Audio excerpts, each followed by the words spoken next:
Hi everyone, hope you're all well. A friend of mine had a post discussing foreign aid breakdown, and I didn't look at the post in great detail. I've literally just come off it, but I thought this would actually be a good subject for the video. I was going to make a video actually on the refugee situation with the Ukrainians, but I think this is just as significant. The issues around this are complex and sometimes emotive, especially in this country.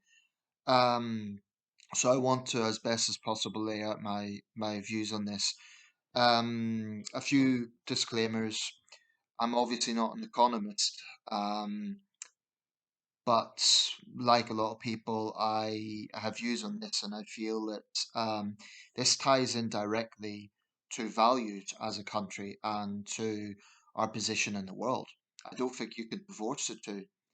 Um, there was a controversy a few years ago where the Johnson administration, I believe it was, this government, wanted to amalgamate the Foreign Office and the Aid Department, whereas they traditionally been separate. And there was quite heavy criticism from previous foreign secretaries, including, I believe, Jeremy Hunt.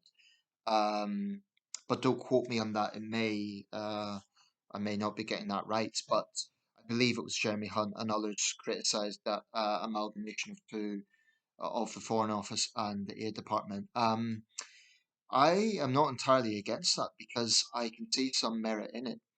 The thing about foreign aid, it's primarily a humane endeavour, right? Because ultimately, aid is supposed to be going to good causes such as education, building dams, this sort of thing, which any reasonable person would really have no problem with.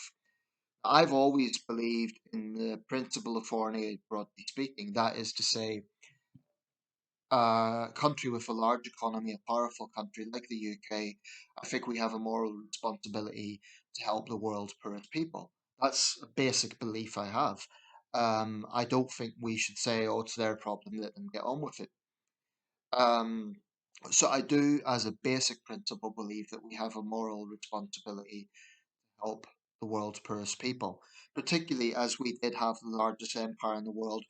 And this isn't about post-colonial guilt, but it's to do with historic context. We did have the biggest empire in history, so this country has made its weight in the world.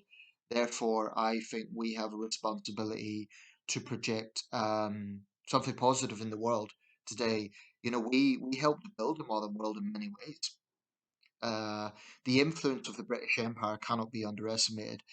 My point is that Britain is very, very much a player in the world. We have never been an observer, never. We've always been a leader or involved in international affairs at a high level. So that's why it can't be divorced. However, in recent years, the issue of foreign aid has become pretty controversial. And this is primarily because of the perception that although we have a big economy, we have struggles here. There are homeless people on the streets in Britain. There's significant poverty in this country. So the follow up, obviously, there is we should prioritize our own first. Now, the saying charity begins at home. Left wing commentators will often say, well, the people who say that don't practice it. So the people who talk about the homeless in Britain, what do they actually do about it? And that's perhaps a fair criticism because perhaps it is a bit of a right wing talking point. It's under Tory governments that homelessness has risen. So I don't think the right can claim a domain on this. Um, I personally feel that it shouldn't be one or the other. I don't see any reason why we can't help our most vulnerable people. I think that probably is a priority, but also continue with foreign aid. I don't think it's a choice of we should stop foreign aid to help our own people. I don't think that's a choice. Um, but I do think that this is something that needs to be looked at from every angle. For me, for example, I have big misgivings and unease about continuing to send millions in foreign aid, and it is millions, to a country like India, which has its own space program and which has now surpassed the UK as the world's fifth biggest economy. We're currently sixth or seventh, depending on the criteria used. So we are sending millions in aid to a country, probably tens of millions, I don't know what the exact figure is, to a country that is now bigger than us economically. It has its own space program, that is a nuclear state. And it's true that India still has significant poverty. But surely the question is, should the Indian government not be prioritizing dealing with that rather than these ego trips, which is what it is really. For a country to have its own space program is very ambitious. Um, it's up to the Indians if they want to do that, but I think it is up to us how aid money is allocated. And I think specifically in the case of India, I do feel that there are. I mean, this is a complex thing. I don't see India in the same light as China and Russia. I think we've got significantly better relations with India. And part of this is historic reasons. Obviously, there's historic ties from the days of the Raj, but also there's a sizable Indian diaspora in the UK. So we will always have a connection with India. But I do feel that when there are issues like this, frankly, I feel Indian nationalists will kind of, I don't want to say blackmail, but I think they will use the Raj as a sort of leverage. Like, well, you colonized us for over 100 years. You stole from India, therefore you owe us money. And technically, it might be true. Um, but the fact of the matter is, Britain has been giving out millions in aid for years. And surely, India is not a poor country now. It's got a large economy. It has a lot of poverty. But the question is, where is that money being allocated? Um, I mean, I don't know what India spends on its space program, but I can imagine it's a lot. So I think it's legitimate to ask that question. What is India prioritizing? Is it prioritizing international prestige in issues like that, or is it prioritizing helping its own people? Um, Frankly, I think that our relationship with India is a little bit. A lot of it's about guilt, by which I mean that India talks about a level playing field and having a mutually respectful relationship. But is it mutually respectful when they constantly, when Indian nationalists, I should say, constantly bring up the empire and use that as a leverage point? It's the past, you know. Um, Also, there are double standards. I think that there are things that a few years ago there were six sailors held in India on dubious charges. Now, had that been any other country, I think it would have been a much bigger story. You can imagine the outcry if six Indian nationals were held in the UK on dubious charges. There would be shouts about us being colonialist and looking down on Indians and all the rest of it. So, frankly, my message to Indian nationalists is respect is a two-way street. And I think we allow ourselves to be kind of pander to post-imperialist guilt sometimes. The left will see it very differently. They will say, oh, we have to constantly bow our heads in shame, and we don't do that anywhere near enough. I disagree. Um, I think we have to live in the present. We can't ignore the past. We can't ignore things that we've done. But another example of this is what just happened with Iran. Incidentally, I mentioned Nazanin Zaghari Radcliffe. I watched that live. Fantastic. It was great to see. She wasn't the only one. There was an older man, Anusha Ansari. Um, or Anusha Ansuri, not anywhere near as high profile as Nazanin Zaghari Radcliffe, but it's good to see that he was also released. I believe there's some other British nationals there. But again, that's an example of how sometimes outstanding international situations can be used against us because we owed the Iranians money. Now, that's no excuse to hold British citizens hostage, but we probably should have paid up. I'm not saying it's the same thing, but it's about how international relations are often shaped on the past of a country, past relations. And maybe it shouldn't be that way, but sometimes it is. Um, Now, on the issue of foreign aid, I think there will be some right wingers who think we should just cut all of it. I think that's foolish, and I think it's wrong. It's foolish because it's never going to happen. It just won't happen. Um, every developed country has legally binding obligations to contribute to aid as part of the Millennium Development Goals, among other things. But so it's never going to happen, and I also think it's wrong because I think it's wrong to just say, well, that's their problem. Let them get on with it. Having said that, ultimately the responsibility in any country is the government of that country. And in the 80s, of course, there was a famous example of Live Aid.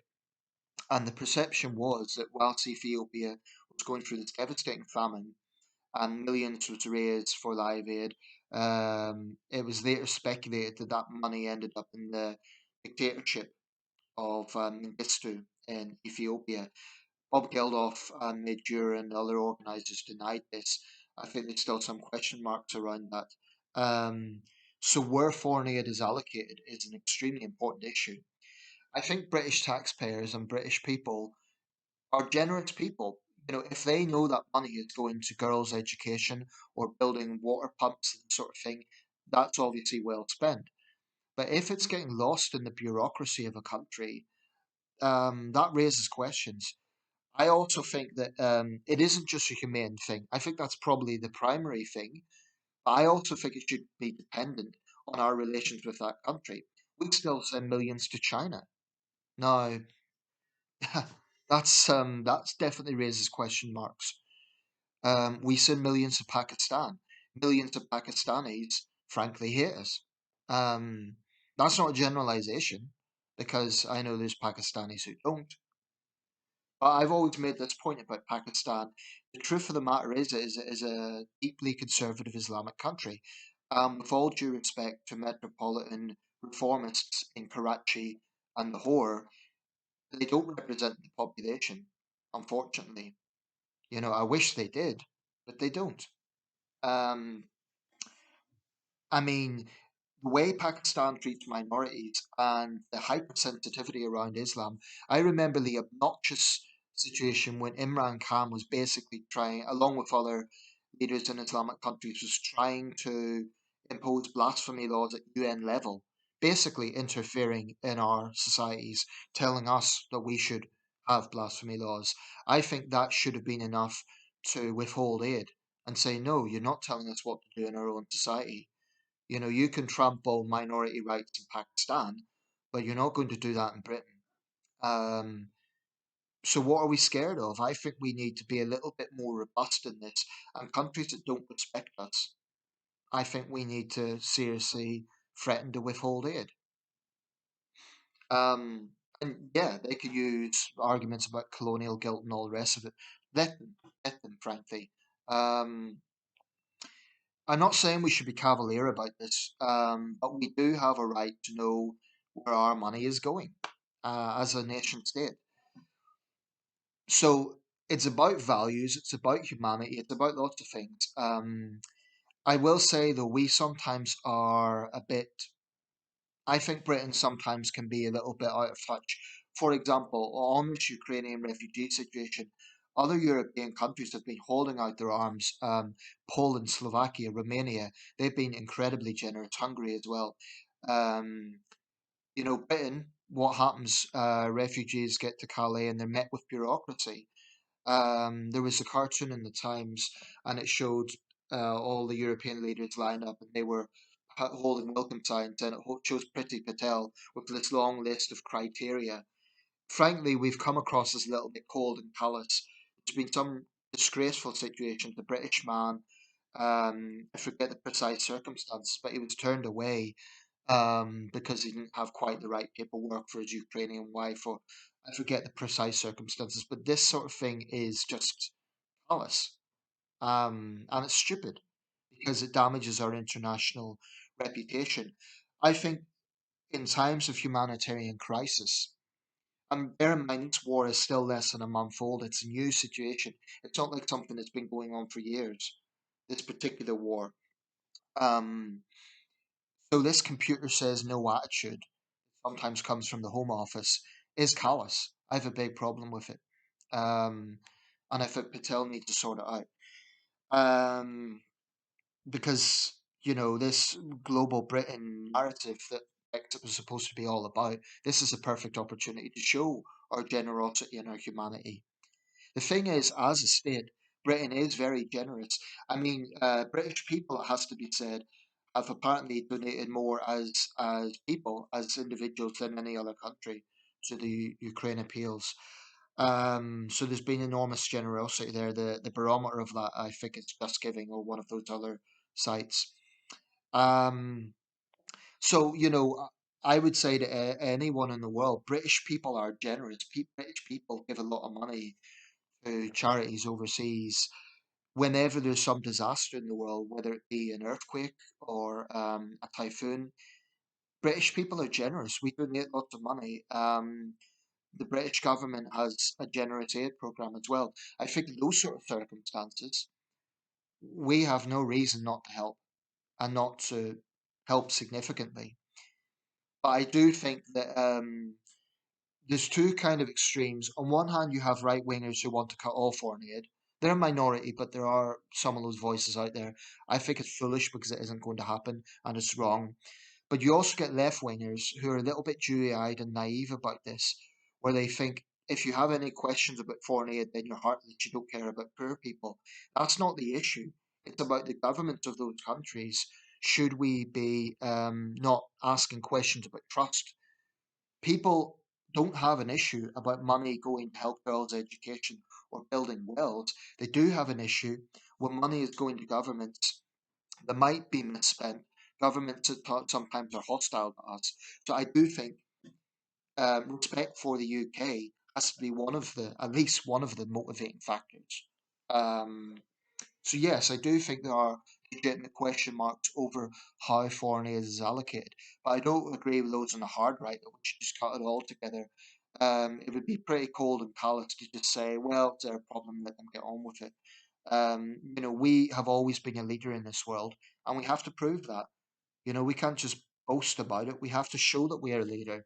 If global Britain is truly about that, we have to have our best, to use that old expression, put our best foot forward.